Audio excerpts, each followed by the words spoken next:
ঘটনা হ'ল হামদৈ পথাৰৰ সমীপত।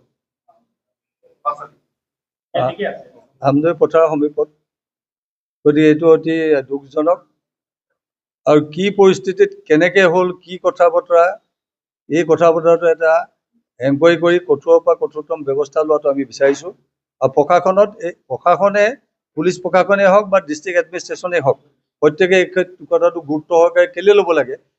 আমি যিটো দেখিছোঁ যে গোলাঘাটখন এখন মানে ড্ৰাগছৰ আসক্ত বহুত ৰিপৰ্ট আমি দেখি আছোঁ।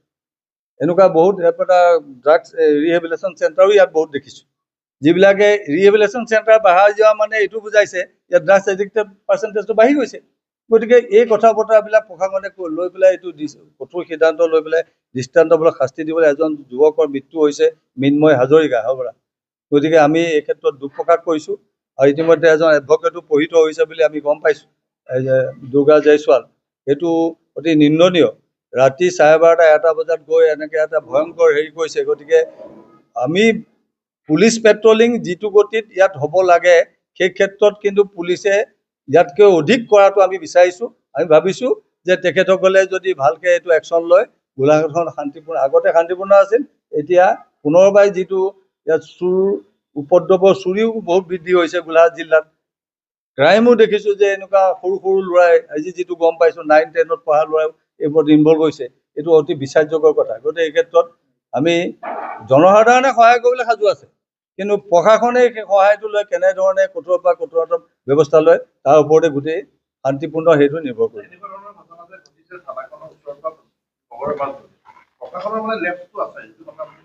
প্ৰশাসনৰ লেপছটো মানে কি, এইটোতো আৰু ঘটনাটো হৈ যোৱাৰ পিছত চবেইতো প্ৰশাসনকে দুখ দিব। ৰাতি 12:30 গৈ পেলাই যদি এনেকুৱা এটা ঘটনা হয়, নিৰপৰাধী মানুহৰ মৃত্যু হৈছে, এইটোতো আৰু ক'বলগীয়া একো নাই। গতিকে আমি বিচাৰিছোঁ কঠোৰৰ পৰা কঠোৰতম ব্যৱস্থা লওঁ।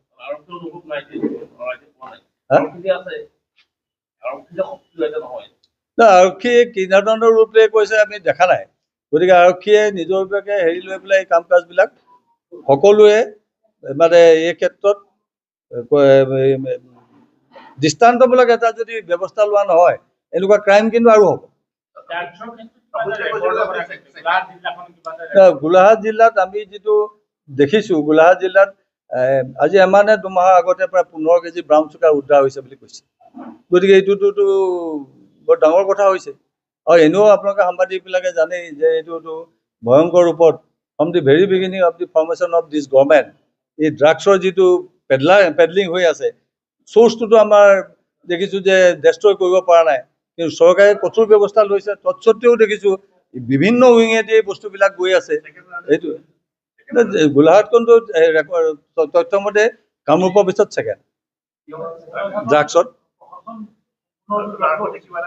Narcotic cell anti drugs activities বৃদ্ধি কৰিবৰ কাৰণে নাৰ্কটিক চেল এটা আগতে নুমলীগড়ত আছিল। এই চেল তেনেকুৱা এটা চেল ইয়াত থকাটো খুব জৰুৰী হৈ গৈছে।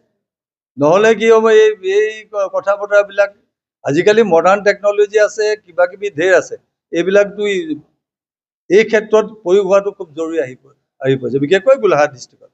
নিয়েৰেষ্টটো নাগালেণ্ডখন আছে আমাৰ।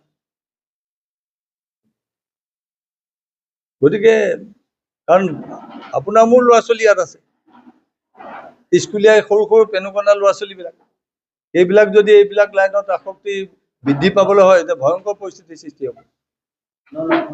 আৰু চৰকাৰে ড্ৰাষ্টিক ষ্টেপ লৈছে, কিন্তু লোৱাৰ পিছতো দেখিছোঁ যে বস্তুটোতো যি ধৰণে কণ্ট্ৰল হ'ব লাগিছিলে হোৱা নাই। আৰু এই ক্ষেত্ৰত মানে আমাৰ মাছ পিপুল ইনভলভমেণ্ট লাগিব, জনসাধাৰণক এইদৰে সহায় কৰিব লাগিব।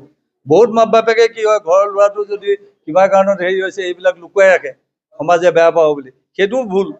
গতিকে কোনোবাইতো মানুহক সহায় কৰিবলৈ আহিব, কাৰোবাৰ ল'ৰা এটা বেয়া হ'লে মইতো সহায় কৰিবলৈ যাম, কিন্তু এইটো যদি মই লুকুৱাই থওঁ তেতিয়াও কিন্তু এইটো ভাল কথা নহয়। গতিকে ৰেচিপ্ৰকেট হ'ব লাগিব ফ্ৰম বোথ ছাইডছ, তেতিয়াহে এইবিলাক হেৰি কৰিব পাৰিব। আদাৰৱাইজ ড্ৰাগছটোতো একপক্ষীয়ভাৱে পুলিচ বা প্ৰশাসনে এইটো কেতিয়াও বন্ধ কৰিব।